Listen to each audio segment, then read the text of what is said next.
प्यारे बच्चों, आपका दिन मंगलमय हो। अगर आप नए हैं तो इस चैनल को सब्सक्राइब कर लें। चैनल का नाम है वीवी बीबीसी चैनल। हम शुरू करेंगे त्रिलोचन की कविता घर की याद का मुख्य उद्देश्य या सार क्या है। चंपा काले काले अक्षर नहीं चीनती नामक कविता धरती संग्रह से ली गई है। यह धरती संग्रह में संकलित है। यह पलायन के लोक अनुभवों को मार्मिकता से अभिव्यक्त करती है। लोक अनुभव होता है संसार का अनुभव, पलायन होता है भागना, मुसीबत को देख करके रास्ता मोड़ लेना या दूसरी तरफ चले जाना। कविता में अक्षरों के लिए काले काले विशेषण का प्रयोग किया गया है, जो एक और शिक्षा व्यवस्था के अंतर विरोधों को उजागर करता है तो दूसरी ओर उस दारुण यथार्थ से भी हमारा परिचय कराता है जहां आर्थिक मजबूरियों के चलते घर टूटते हैं।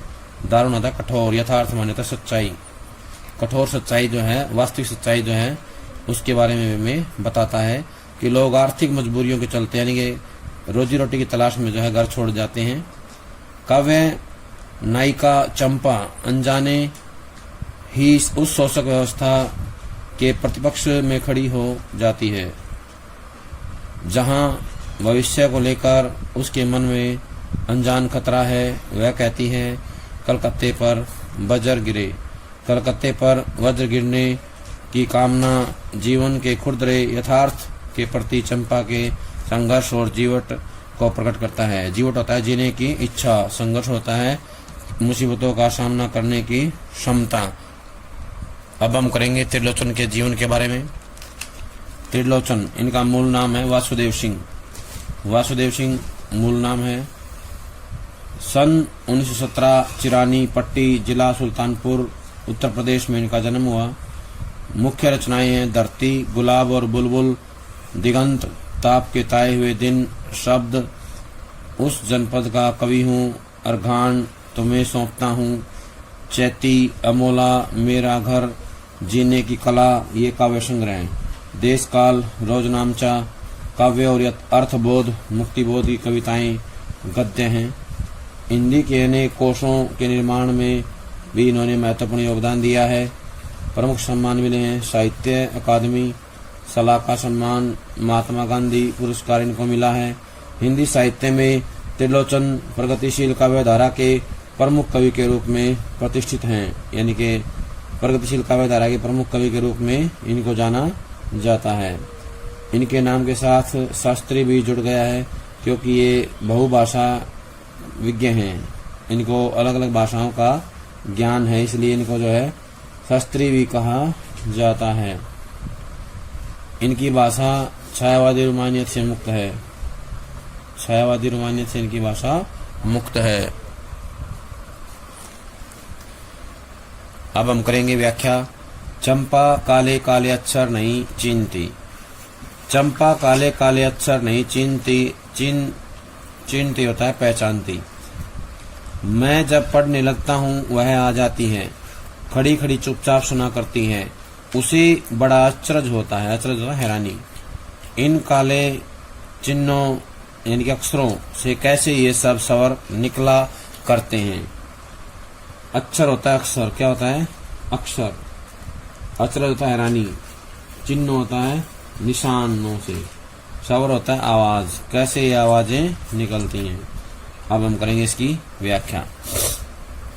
कवि कहता है कि चंपा अनपढ़ होने के कारण काले काले अक्षरों को नहीं पहचानती है। अक्षर होता है अक्षर, काले काले अक्षरों को नहीं पहचानती है क्योंकि वह अनपढ़ है।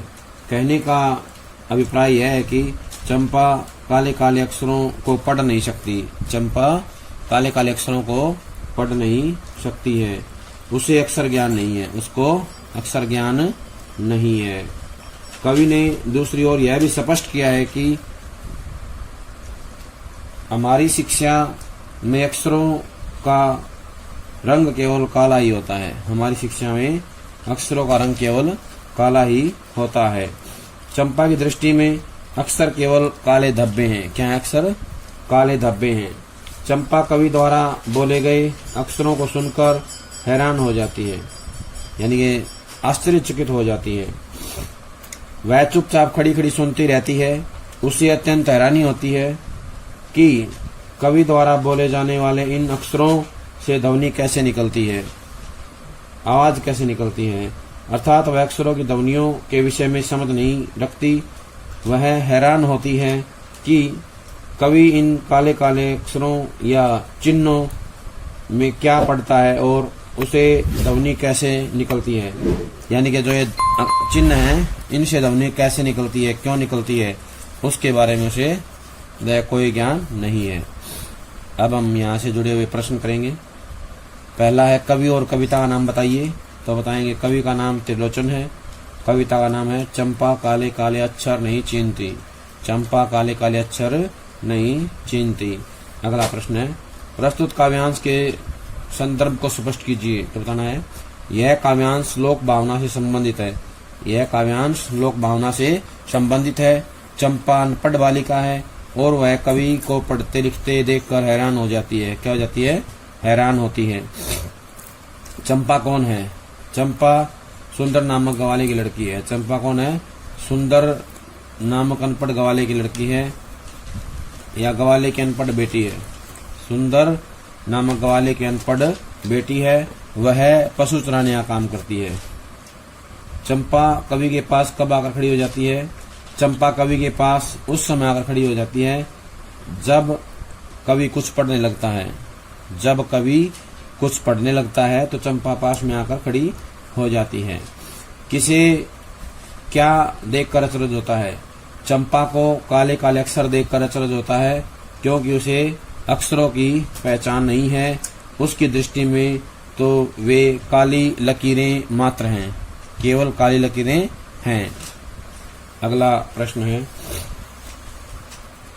कवि ने अवतरण में किस चीज का स्वाभाविक चित्रण किया है? तो बताना है कवि ने निरक्षर चंपा की हैरानी का बड़ा स्वाभाविक चित्रण किया है।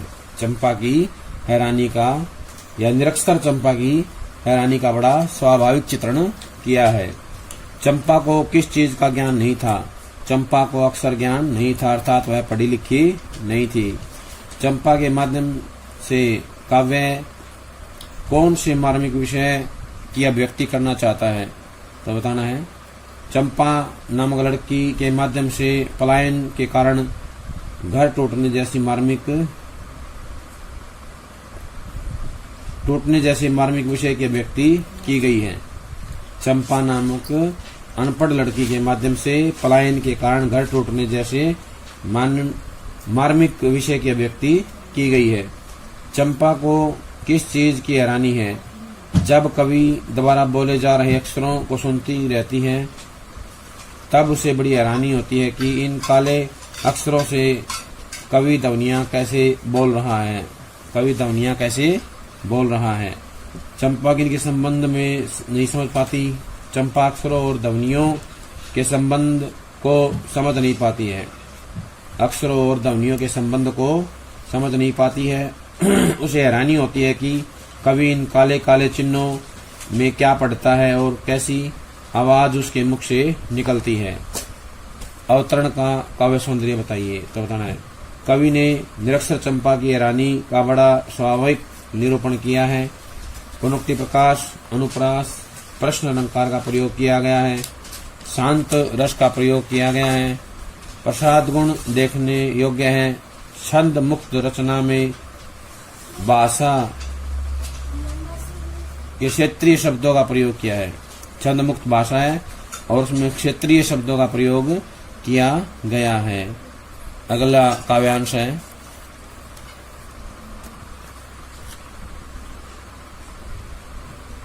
चंपा सुंदर की लड़की है, सुंदर गवाला है, गाय भैंसे रखता है। चंपा चौपाइयों को लेकर चरवाही करने जाती है। चंपा अच्छी है, चंचल है, नटखट भी है। कभी कभी उद्यम करती है, कभी कभी वह कलम चुरा देती है।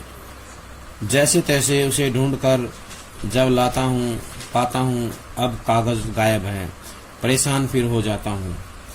तो इसमें शब्दार्थ देखें। ग्वाला होता है गाय भैंसे चराने वाला, गाय भैंसे चराने वाला होता है गवाला। चौपाया होता है पशु, गाय भैंसे इसमें आएंगी, गाय भैंसे। चरवाहीकरण होता है पशुओं को चराने का काम करना, पशुओं को चराने का काम करना। चंचल होता है अत्यधिक शरारती या शौक। नटखट होता है शरारती, नटखट होता है शरारती, मनोविनोद करने वाली। उधम करना होता है शरारतें करना, उधम करना होता है शरारतें करना। अब इसकी व्याख्या देखें। कवि कहता है कि चंपा के बारे में बताते हुए कहता है, चंपा सुंदर नामक ग्वाले की लड़की है। सुंदर नामक ग्वाले की लड़की है।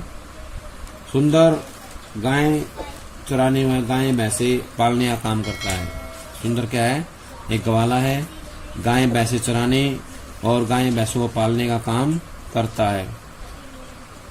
चंपा भी गाय भैंसे चराने के लिए जाती है। चंपा भी अपने पिता के पशुओं को चराने के लिए या गाय भैंसों को चराने का काम करती है या चराने के लिए उनको ले जाती है। चंपा स्वभाव से अच्छी लड़की है, स्वभाव से अच्छी लड़की है, किंतु वह कुछ चंचल एवं शरारती भी है। क्या है? चंचल और शरारती लड़की भी है। और जब वह कवि की कलम चुरा लेती है, कलम उठाकर दूसरी तरफ रख देती है, क्या करती है? चंपा जो है कभी कभी वह बहुत अधिक शरारत कर देती है। कभी वह चंपा जो है कवि की कलम छिपा देती है उठा करके, और जब वह जैसे तैसे कलम ढूंढ कर लाता है, चंपा क्या करती है? कभी कभी जो है कलम कवि की उठा करके रख देती है, चुरा कर रख देती है, और जब कवि कलम ढूंढ कर लाता है तो आकर देखता है कि उसका कागज गायब है। पता चलता है कि कागज गायब है। कहने का भाव ये है कि चंपा शरारतें करती है, छोटी छोटी शरारतें, और उन शरारतों द्वारा कवि को तंग करती है, परेशान करती है। चंपा क्या करती है? चंपा अपनी छोटी छोटी शरारतों द्वारा कवि को परेशान करती है, तंग करती है। अब इसके प्रश्न करेंगे। पहला प्रश्न है, इन पंक्तियों में चंपा की किस प्रवृत्ति का उल्लेख किया गया है? तो बताना है। इन पंक्तियों में कवि ने चंपा की शरारती, मनोविनोदी, चंचलता एवं उद्यमी प्रवृत्ति का वर्णन किया है। उद्यम करती है, वो शरारती प्रवृत्ति है, उद्यमी प्रवृत्ति का उल्लेख किया है। इस पद्यांश में कहाँ के वातावरण का चित्रण किया है? इस पद्यांश में कवि ने ग्रामीण वातावरण का सजीव चित्रण किया है। कवि ने ग्राम्य परिवेश व वातावरण के अनुकूल ही ग्राम्य भाषा व ग्राम्य लोक शब्दों का सार्थक एवं सफल प्रयोग किया है। चौपाया, चरवाही, अक्षर आदि शब्द ग्रामीण वातावरण के हैं। इन्हीं के माध्यम से ग्रामीण वातावरण का सजीव वर्णन जो है देखने को मिलता है। चौपाइयों और उधम मचाना या उधम करना का क्या अर्थ है? चौपाइयों का अर्थ है पशु जिनके 4 पैर होते हैं। चौपाया क्या होता है? पशु जिनके 4 पैर होते हैं। उधम करना का अर्थ है हलचल भरी शरारतें करना, हलचल भरी शरारतें करना। अगला प्रश्न है, कवि ने चंपा की किस विशेषता का वर्णन किया है? तो बताना है।